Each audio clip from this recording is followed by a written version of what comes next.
On 14th August 2005, the skies above Athens, Greece, witnessed a terrifying and mysterious event. At an altitude of nearly 10,000 meters, a passenger plane was silently circling without responding to any control tower for over 2 hours.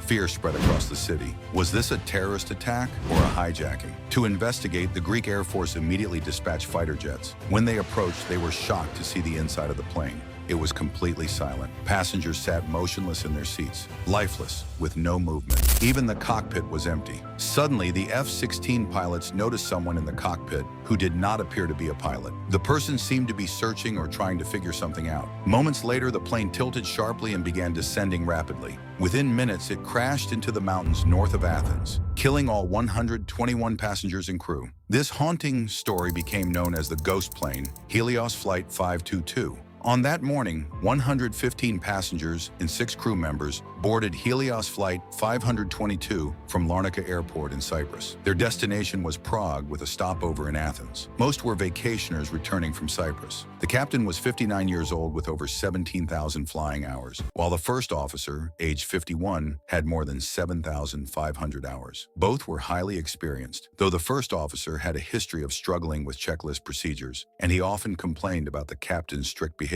The aircraft, a 7-year-old Boeing 737-300, took off smoothly that morning. Shortly after climbing past 12,000 feet, an alarm began sounding in the cockpit. It was the takeoff configuration warning alarm, usually heard on the ground if the aircraft is not properly set for takeoff. Confused, the pilots wondered why it was sounding mid-flight. 90 seconds later, the captain contacted Helios operations, reporting the alarm and asking about certain circuit breakers. The ground engineer reminded him that the pressurization mode should be checked, but the captain ignored this and repeated his circuit breaker question. Meanwhile, oxygen masks had already deployed in the cabin as cabin pressure dropped. Soon after, communication with the plane was lost. The aircraft climbed on autopilot to 34,000 feet and entered Greek airspace without clearance. Despite repeated calls on all frequencies, there was no response. Suspecting a technical failure or possible hijacking, Greek authorities scrambled 2 F-16 fighter jets. At 8:30 a.m., the jets intercepted the plane. What they saw was chilling. The captain's seat was empty, passengers sat motionless with oxygen masks still on, and the cabin appeared lifeless. On the 10th holding pattern loop above Athens, the pilot suddenly saw a man in a light blue shirt and dark vest enter the cockpit and sit in the captain's seat. He put on headphones and tried to operate the controls. He even waved back at the fighter pilots who signaled him. But moments later, the left engine flamed out from lack of fuel, causing the plane to bank left and descend.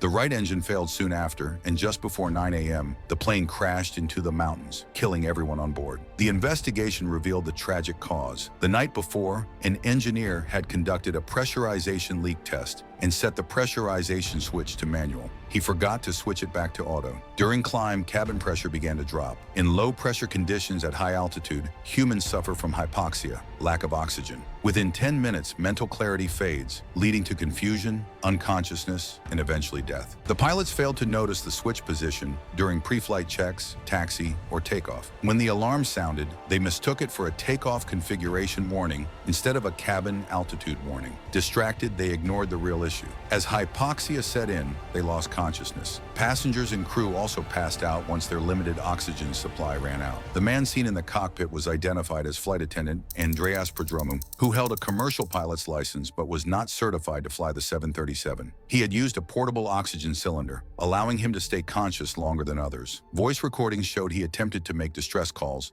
but failed to press the transmit button.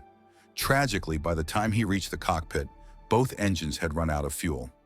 Even if he had somehow managed to land the plane, the passengers and crew were already beyond saving, as prolonged hypoxia causes irreversible brain damage. The investigation also found 3 of the plane's 4 portable oxygen cylinders had been used, proving that some crew members survived longer.